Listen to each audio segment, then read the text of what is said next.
A very good morning to all of you. Today I am going to start civics. This is our first chapter of civics, the Indian Constitution. What is Constitution? Constitution is a large document containing a broad framework under which a country has to run. It contains basic and primary laws of the land. Let us know about Constitution. Most of us are familiar with the game of cricket. Many of you might have played it too. It is played according to certain rules and regulation, isn't? A batsman is given out by the umpire if he hits a ball in the air and the ball is catched by a fielder without touching the surface. A controversy arises when the batsman feels that the ball actually touched the grounds before flying in the air, or when he feels that the fielder actually floored the catch before holding on to it.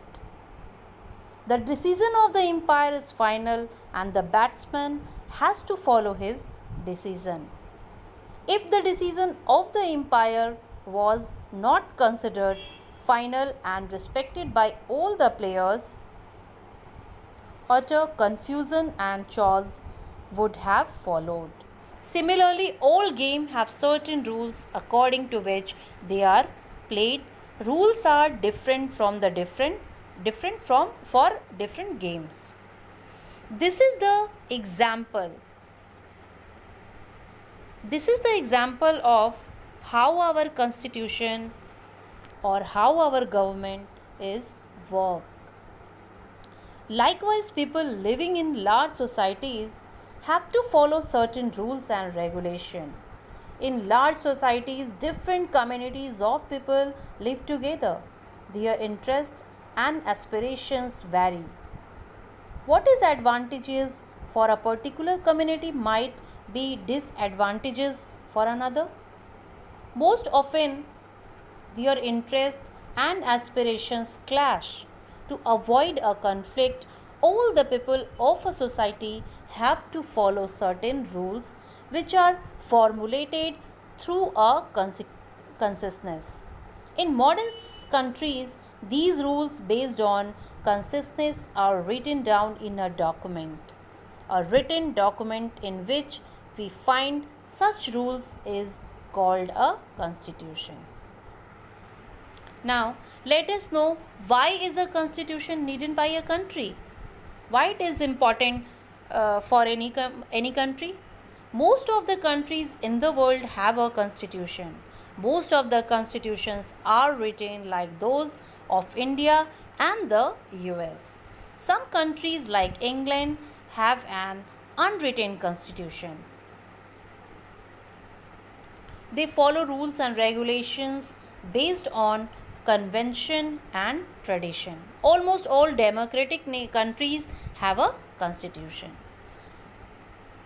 Let us know about the purpose of constitution.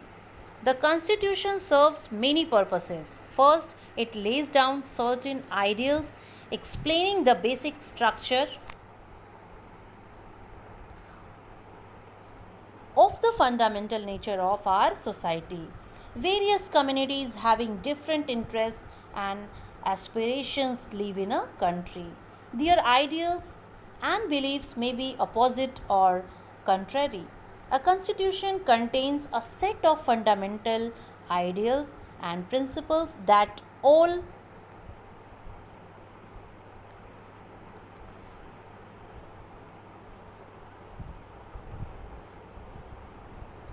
countrymen agree upon.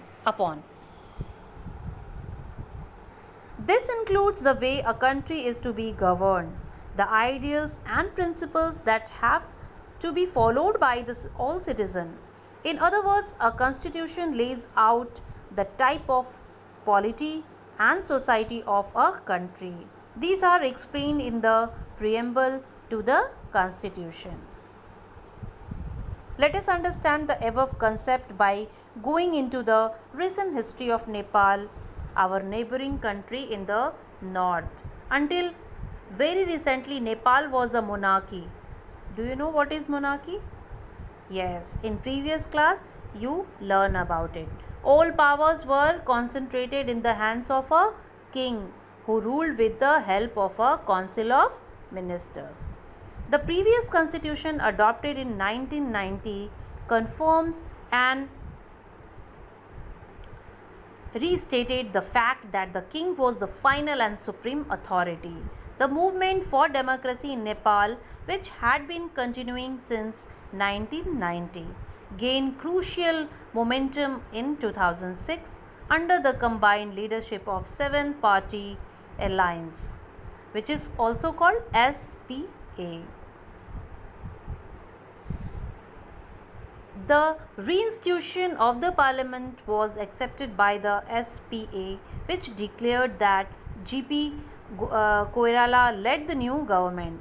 The new parliament put an end to the powers of the king. In 2007, once again Nepal adopted an interim constitution. In April 2008, a new constituent assembly was elected, which finally abolished monarchy and established democracy. For the first time, a president was elected. The leader of the Maoist Prachanda, Pushpa Kumar Dahal, was elected the prime minister. A new constitution has to be framed by constituent assembly reflecting the wishes of the people. Quite clearly, the people of Nepal were unhappy with the old system of government, monarchy, as it failed to fulfill the people's aspiration. That's why the democracy was established there. All rules, procedures and regulations have to be written afresh to use in a new society. The new setup will certainly reflect the ideals and principles of the large majority of people. So, another important role of a constitution is to define the nature of a country's political system, whether it is a monarchy or a democracy or any other system. In a monarchy, a country is ruled by a king or a queen, aided by a council of ministers. But in a democracy, people elect their representatives to rule on their behalf. Both the systems have vastly different sets of rules.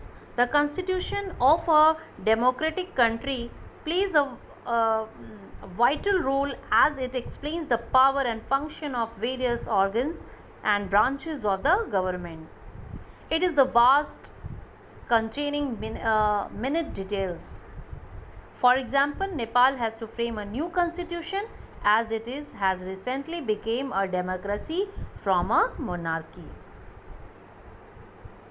Now, in my next class, I will explain you about the formation of democratic nation and how it is governed.